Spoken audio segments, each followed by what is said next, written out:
Hello, friends. Today, we're diving into an incredible book, Take Your Life Back by Arterburn, M. Stephen, and David E.T. Let me tell you a story. Meet Chris. His life always felt like a tangled mess. From childhood to adulthood, it seemed like every challenge, every hurt, had found a permanent corner in his world. He often wondered, why do I always feel stuck? Why do my decisions never seem to work out? This question echoed in his mind, day after day. One evening, after returning home from a long, exhausting day at work, Chris noticed a book lying on his bedside table. Its title caught his eye, Take Your Life Back: How to Stop Letting the Past and Other People Control You. Intrigued, he picked it up and muttered to himself, let's see if this has something new to teach me. Now, Chris wasn't someone who enjoyed reading, but this time, something felt different, like he was ready for a change. He opened the book and began with the first chapter, Understanding Trauma's Impact. At first, it seemed like a heavy topic, but as he read further, he realized something remarkable. It felt like the book was telling his own story. The chapter explained how trauma, whether from childhood or later in life, profoundly affects our mental and emotional well-being. As Chris read, memories from his past started surfacing. He grew up in a small town. His father was strict, and his mother was always quiet. Even his smallest mistakes often led to scolding and anger. Chris remembered a time when he performed well in school, but his father's only response was, "You could have done better." From that day on, Chris began lowering his expectations of himself. One line in the book hit him hard. Recognizing how past experiences shape current behaviors is crucial for personal growth and healing. It was like a light bulb went off in his mind. Maybe, he thought, the way I behave today is just a reflection of the shadows from my past. He began questioning himself. Why do I always undervalue myself? Why do I constantly seek validation from others? Why do I feel like I'm not good enough? The authors emphasized the need to identify and confront trauma. But the question kept nagging Chris, how do I do that? The night grew late, yet his mind remained restless. Closing the book, he walked to the window and gazed outside. The cool breeze brushed against his face as he thought deeply, can I really change something in my life? Can I let go of this baggage from my past? The next day at work, he found himself distracted, his thoughts circling back to the book. During lunch, he pulled it out again and reread the chapter. This time, a specific tip stood out. Start by journaling your thoughts. Write down your experiences, your fears, and your feelings. This will help you uncover patterns in your behavior. That evening, Chris returned home, determined to try. He grabbed a brand new notebook and sat down. The blank pages seemed daunting, yet they held the promise of something transformative. On the first page, he wrote, "Why do I feel like I'm not good enough?" Beneath it, he began listing moments from his life when he felt that way. The school days when he was humiliated in front of friends. The time in college when his hard work went unnoticed. The countless instances at work where promotions went to others, and he blamed himself for not being enough. As he wrote, he began to notice a pattern. Each time something went wrong, he had internalized the blame. Every critique from others made him feel smaller. By the time he put down his pen, Chris felt a strange sense of relief, like a weight had been lifted. It wasn't all gone, but it was lighter, as if he had taken the first step in unburdening his heart. That night, before opening the book again, he made himself a promise, I will change these patterns in my life. He knew it wouldn't be easy, and the book had warned that healing is a process, it takes time. Chris wondered, can this book really guide me? Am I truly ready to leave the past behind? His answer was a tentative, maybe yes. The following morning, he woke up feeling slightly lighter. It was subtle, but it was there, a glimmer of hope. He realized that the act of writing about his past had been like opening a window in a dark, locked room of his mind. But he also knew that this was just the beginning. The journey ahead was long. That evening, Chris picked up the book again. The title of the next chapter intrigued him, The Importance of Self-Awareness. As he started reading, he felt a spark of anticipation. This, he realized, could be the next key step in reclaiming his life. Chris had always been fascinated by self-help books. One evening, while flipping through the pages of a new book, a line caught his eye: "Without self-awareness, one cannot truly understand their life." Curious, Chris read further. Self-awareness is about reflecting on your thoughts and emotions, not just looking within but understanding how your present feelings are connected to past experiences. This sentence lingered in Chris's mind. It nudged him to revisit his own past, a history often overshadowed by overthinking. Chris had this habit of dissecting every little thing. If a friend took longer than usual to reply to a message, he'd assume he had said something wrong. If his boss gave constructive feedback, Chris would spiral, believing he wasn't good enough. That night, after reading those words, Chris closed the book, picked up his journal, and began writing. "Why do I feel insecure so often?" Underneath, he jotted down 3 moments that still haunted him. That day in college when, after a presentation, a friend casually remarked, "It would have been better if you were more confident." That moment at work when someone else took credit for his hard work and Chris stayed silent. That party where he felt like a wallflower, convinced he wasn't interesting enough. As he wrote, a pattern started to emerge. The root of all these feelings was a single fear. What if people don't like me? Chris leaned back in his chair, and a memory surfaced: a 5th grade classroom. His teacher had scolded him in front of everyone for not knowing an answer. The shame of that day had stuck with him, carving a deep belief. "If I'm not perfect, I'll be judged." He scribbled in his journal. Maybe this is where it all started. But how do I break free from this? The next day at work, Chris decided to try something different. When a colleague pointed out a mistake in his project, he felt anger and embarrassment bubble up. His first instinct was to defend himself, but he paused and asked, "Why am I feeling this way? Is it really about this feedback, or is it my insecurity speaking?" He realized it wasn't the feedback itself, it was the old belief whispering, "You're not good enough." Chris took a deep breath and told himself, "This is just feedback. It doesn't define my abilities." For the first time, he responded calmly, thanking the colleague for pointing it out and promising to fix it. That evening, Chris returned to his book. It suggested practicing self-awareness by regularly journaling thoughts and emotions. It also emphasized identifying patterns. Which situations make you feel the most insecure or anxious? Chris opened a fresh page in his journal and wrote, "Why do I often undervalue myself around others? Can I be happy without needing others' validation? Are my reactions shaped by the current situation or my past experiences?" As he wrote, a sense of clarity began to emerge. But alongside it was a lingering fear. Can I really overcome these insecurities? The book reassured him. Self-awareness is just the first step. It's a process, one that helps you recognize both your weaknesses and strengths. But more importantly, it's about taking action. Chris pondered, what does taking action mean for me?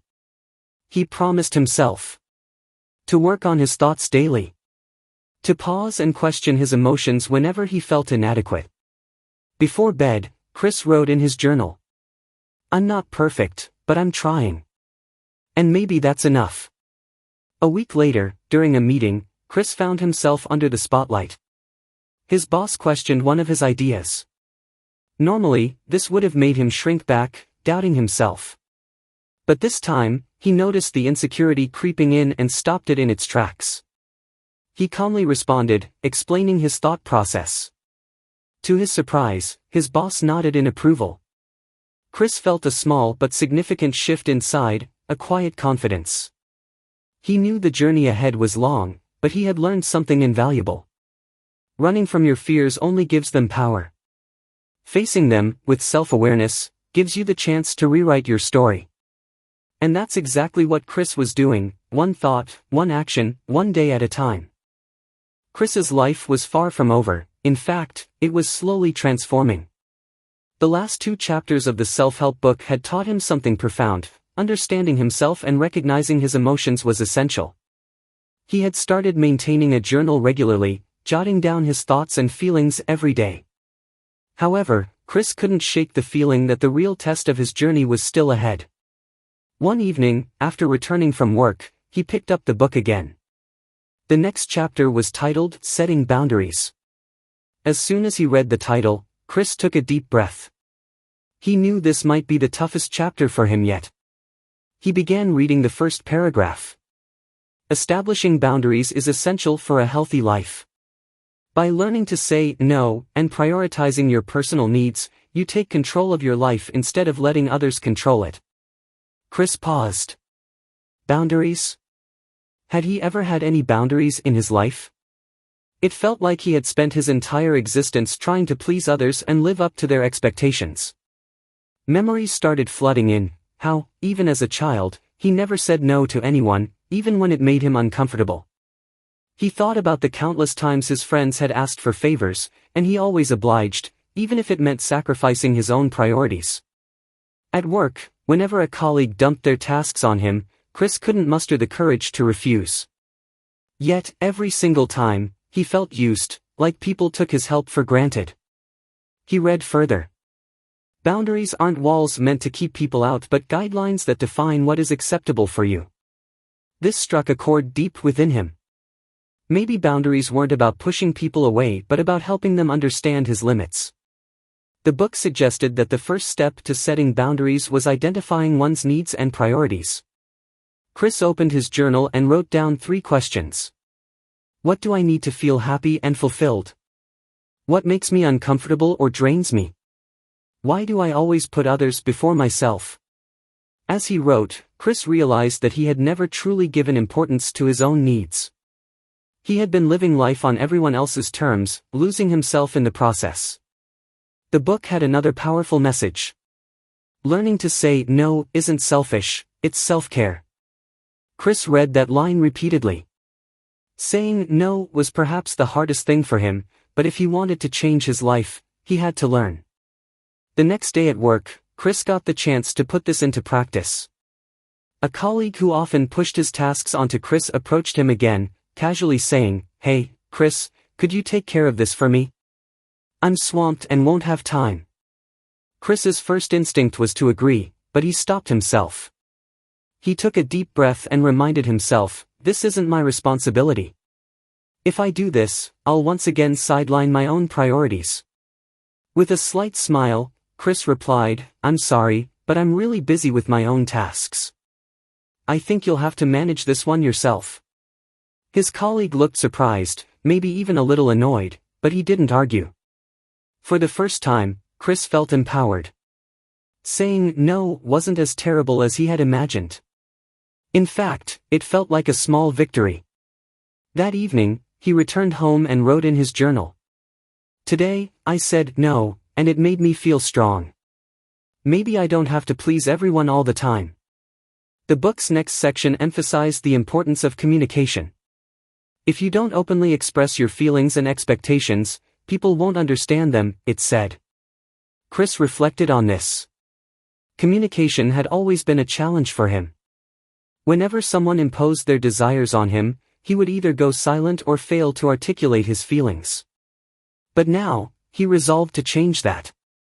He thought about his weekends, when his family often dragged him along to various outings, regardless of whether he wanted to go.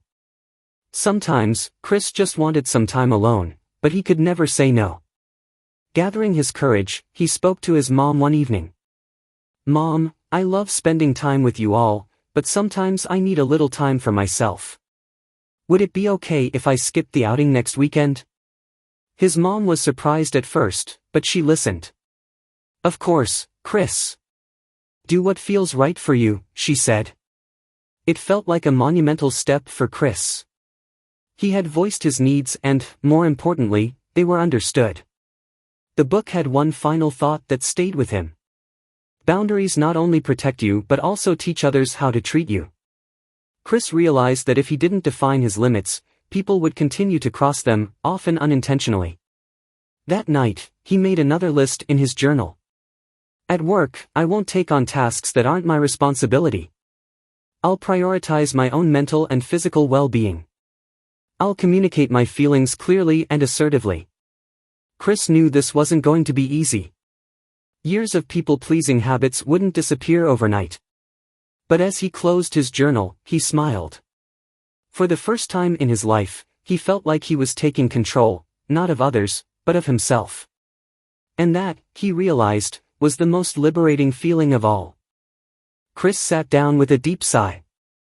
Life had been overwhelming lately, and he realized it was time to set some boundaries, not just with others, but with himself.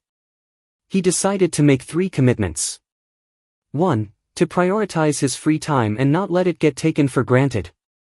2. To stop saying yes to everything at work, especially when it wasn't feasible. 3. To have honest conversations with people who repeatedly overstepped his boundaries. Chris also realized something profound. Setting boundaries didn't mean being harsh. It simply meant expressing his needs and feelings clearly. The very next week, his boss handed him a new project. It was huge, and Chris knew he couldn't manage it alongside his current workload. Normally, he would have accepted it without question, overloading himself to meet everyone's expectations. But this time, he took a deep breath and said politely, "Sir, I believe this project might be better suited for someone else. If you could allow me some time, I'd like to focus on completing my current tasks first." To Chris's surprise, his boss nodded and reassigned the project to someone else. That moment was an eye-opener for Chris. Setting boundaries didn't lead to people being upset or rejecting him. If communicated respectfully, people could understand and even appreciate his honesty. He reflected on this later, realizing that boundaries weren't just about protecting his time, they were about creating freedom. Freedom from guilt, resentment, and exhaustion. They were a way to reclaim a life that felt truly his. Chris promised himself he would uphold these healthy boundaries moving forward. He knew it wouldn't be easy, there would be moments of guilt, and there would be people who would challenge his limits. But he also knew that without boundaries, his life would once again revolve around others' expectations. That evening, Chris picked up a self-help book he had been reading. He flipped to the next chapter, titled The Power of Forgiveness. He paused, the word forgiveness lingering in his mind. It was heavy, loaded with emotions he hadn't fully unpacked. Taking a deep breath, Chris began to read. The book explained that forgiveness wasn't about excusing someone's wrong actions, it was about freeing yourself from the weight of resentment and guilt that ties you to the past. That line hit him hard. Chris closed his eyes and asked himself, who am I still angry at? And have I forgiven myself? For years, he had been carrying unspoken grievances. He thought back to his childhood when his father, in a moment of frustration, had scolded him harshly for scoring poorly on a school test. From that day, Chris lived with the fear that he would never meet his father's expectations. Another memory surfaced from college. His best friend, someone he had trusted like a brother, had betrayed him over something trivial. They argued, and the friend walked away, never looking back. Since then, Chris had never let anyone get too close to him again. And then there was the hardest part, his mistakes. Chris had made several missteps in his career, strained a few relationships, and every time, he had held himself solely responsible. He had been so hard on himself, carrying the blame like an invisible weight on his shoulders. The book continued, forgiveness begins with a decision. It doesn't mean forgetting the hurt caused by others, but it's about letting go of the pain to heal yourself. This struck a chord. Forgiving wasn't about absolving others, it was about liberating himself. Chris closed the book, pulled out his journal, and on the first blank page, he wrote in bold letters. Who do I need to forgive? For a moment, he froze, staring at the empty page. Then, slowly, he began to write. Dad, for never telling me he was proud of me. My friend, for walking away and breaking my trust. Myself, for believing I was weak. As soon as he wrote those words, Chris felt a strange sense of relief. It was as if he had unlocked a door he hadn't known existed. For so long, he had buried these feelings deep within, never truly addressing them. The next day, something small happened at work. A colleague brought up an old mistake Chris had made and teased him about it. Normally, Chris would have snapped back or let the resentment simmer all day. But this time, he paused and asked himself, will this anger get me anywhere? He took a deep breath, smiled, and let it go. For the first time, Chris realized forgiveness wasn't just for the big, dramatic moments in life. It was for the little, everyday frustrations too. That evening, back at home, Chris picked up the book again. The next section spoke about an equally important concept, self-forgiveness. It explained that while people often focus on forgiving others, forgiving oneself is the hardest and most crucial step. Chris remembered a time in college when he had been careless during a group project. His mistake had caused his entire team to lose a significant opportunity. Since then, he had been obsessed with perfection, terrified of repeating that failure. The book's words echoed in his mind: self-forgiveness doesn't erase your mistakes. It acknowledges them, learns from them, and frees you to move forward. Chris smiled faintly, closed the book, and whispered to himself, "I forgive you, Chris." For the first time in years, he felt a lightness he couldn't explain. Chris sat quietly in his room, staring at the empty page of his journal. Slowly, he wrote, "I forgive myself for not being perfect. I forgive myself for being human." Those words lingered in his mind, echoing a truth he had never fully embraced. Forgiveness, he realized, wasn't just about others, it was about releasing himself from the weight of anger and regret. Yet, as Chris reflected, a question gnawed at him: could he forgive his best friend who had betrayed him? Could he have the courage to open up to his father about the burden he had carried for years? The next morning, Chris decided to face his fears. He sat down with his dad, hesitating before speaking. "Dad, I've always felt like I wasn't good enough for you, like I couldn't live up to your expectations. Were you ever truly proud of me?" His father was taken aback. He stared at Chris for a moment, then said, "Why would you think that, son? I've always been proud of you. Maybe I didn't say it enough, but I've always believed you'd do great things." Tears welled up in Chris's eyes. He realized that all these years, he'd been carrying unnecessary guilt, thinking he was a disappointment. For the first time, he felt lighter, as though a massive weight had been lifted off his shoulders. That night, he opened his journal again and wrote, "Forgiveness isn't just about letting go, it's about uncovering the truth hidden beneath the pain." But Chris knew his journey wasn't over. He still had to face his friend and, more importantly, continue the practice of forgiving himself. Later that night, he picked up a self-help book he'd started reading and turned to the next chapter titled, "Taking Responsibility for Your Life." The words seemed to jump off the page as though they were written just for him. Chris read the first paragraph and then closed the book, taking a deep breath. He realized the lesson ahead would be tough. Over the past few weeks, he had faced his buried emotions, forgiven past wounds, and set boundaries. Now, the book challenged him to answer a harder question: are you ready to take full responsibility for your life? He paused and asked himself, have I been blaming others for my failures and mistakes? Slowly, clarity began to emerge. Chris thought back to his first job after college. When it didn't work out, he had blamed his boss, telling himself, "They didn't train me properly." But now, he wondered if he had truly given his best effort. Another memory surfaced, his failed relationship. He had always said, "She didn't understand me." But had he really been open and honest about his feelings? He opened the book again.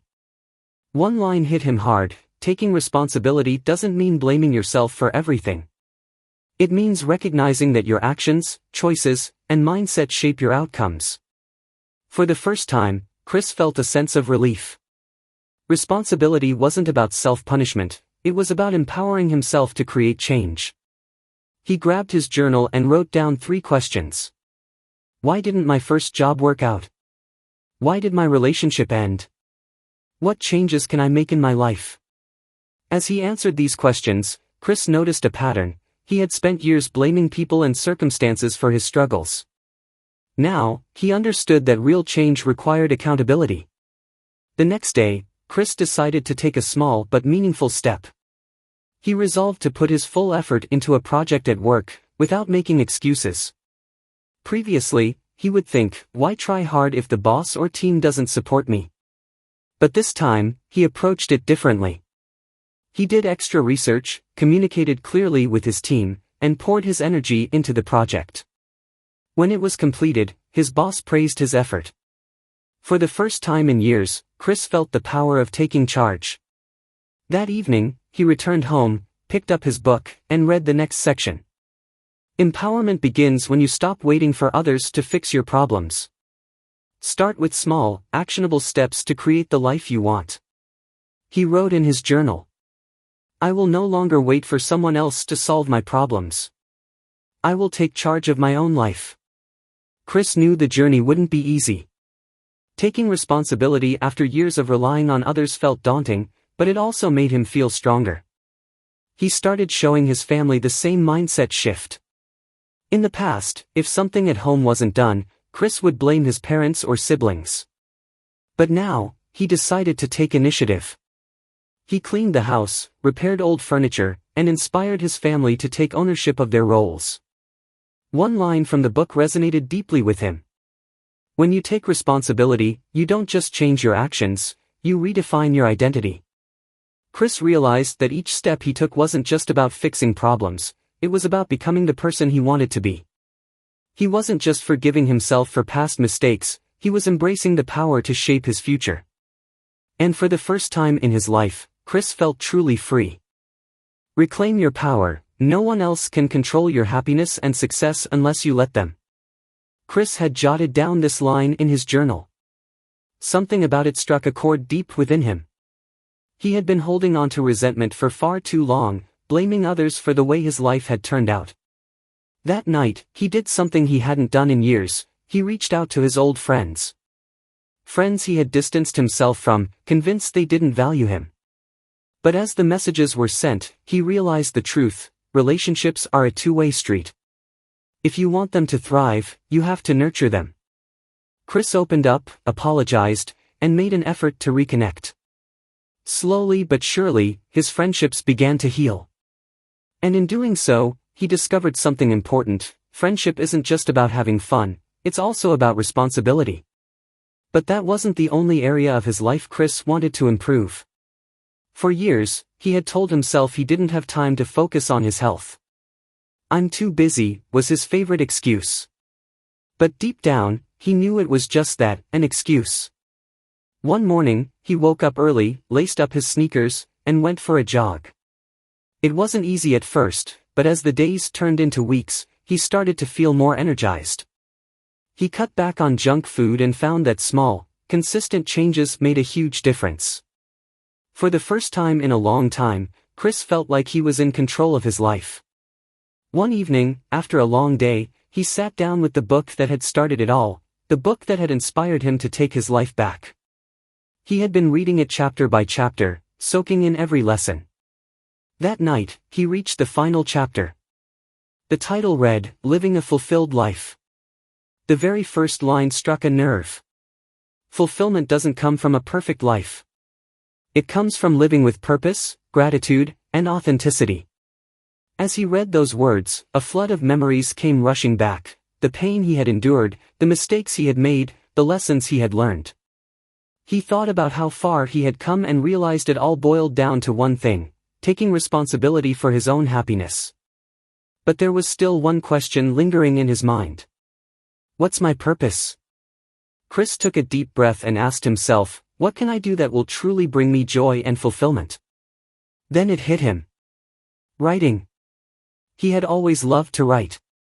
As a kid, he used to fill notebooks with poems and short stories. But somewhere along the way, life happened, and that passion got buried under responsibilities and excuses. That night, he pulled out an old notebook and began to write. It wasn't just any story, it was his story. A story of pain, growth, and resilience. As the words flowed onto the page, he realized something profound: writing was his way of healing. Each sentence felt like a weight being lifted off his shoulders. A few days later, Chris read another line in the book that resonated deeply with him. Fulfillment also comes from giving back. When you share your experiences, your knowledge, or even just your time, you create a ripple effect of positivity. That gave him an idea. Why not share his story with others? Chris started posting excerpts from his journal on social media. At first, he was hesitant, afraid people might judge him or not take him seriously. But to his surprise, the response was overwhelming. Messages started pouring in from strangers thanking him for his honesty. "Your story gave me the courage to face my own struggles," one person wrote. For the first time, Chris realized that his journey wasn't just about him. His experiences, his lessons, and his growth could inspire others. And that realization brought him more happiness than he had ever imagined. Months later, Chris completed his book. He titled it, "Take Your Life Back: My Journey of Healing and Growth." It was the same title he had seen on the cover of the book that changed his life. When the book was published, it reached people far and wide. Every time someone told Chris how his story had impacted their life, he felt a deep sense of fulfillment. It wasn't about fame or recognition, it was about knowing that his pain and perseverance had meaning. Chris didn't stop there. He mended relationships with his parents, reconnected with old friends, and even started building new ones. He was no longer the man who let life happen to him. He was the man who took charge of his own destiny. One day, Chris wrote in his journal for the final time. "I faced my pain, embraced forgiveness, set boundaries, taken responsibility, and found my purpose. I'm finally living my life with intention. I've reclaimed my power." As he closed the journal and smiled, he knew life would still have its challenges. But now, he was ready to face them head-on, armed with the knowledge that true happiness comes from within. Chris's story wasn't over, it was just the beginning of a brand new chapter. A chapter filled with purpose, gratitude, and the unwavering belief that we all have the power to take our lives back. Recognizing these moments was the first step Chris took to move forward in life. In the second lesson, he learned to deeply understand himself. Chris examined his emotions, habits, and decisions, realizing how much anger he harbored toward others' mistakes. This awareness became the foundation for meaningful change within him. In the third lesson, Chris learned how to establish healthy boundaries. He mastered the art of saying no, and began prioritizing what truly mattered to him. No longer burdened by others' expectations, he took control of his decisions and his life. The fourth lesson taught Chris the power of forgiveness. He forgave his father, his friends, and most importantly, himself. This act of forgiveness lifted a weight off his heart, bringing him a profound sense of peace and clarity. In the fifth lesson, Chris embraced the idea that real change begins with taking responsibility for one's own life. He stopped making excuses and started taking his work, relationships, and health seriously. The final lesson was the most transformative. Chris learned to live his life with purpose and joy. He rediscovered his passion for writing and began sharing his story with others. Not only did this bring him immense satisfaction, but it also gave him the opportunity to inspire and uplift others along the way. Chris embraced all these lessons, transforming his life into one that was authentically his own, filled with happiness, contentment, and self-reliance. So, my friends, this was today's book summary. How did it resonate with you? Let us know in the comments below. And thank you for listening to the end.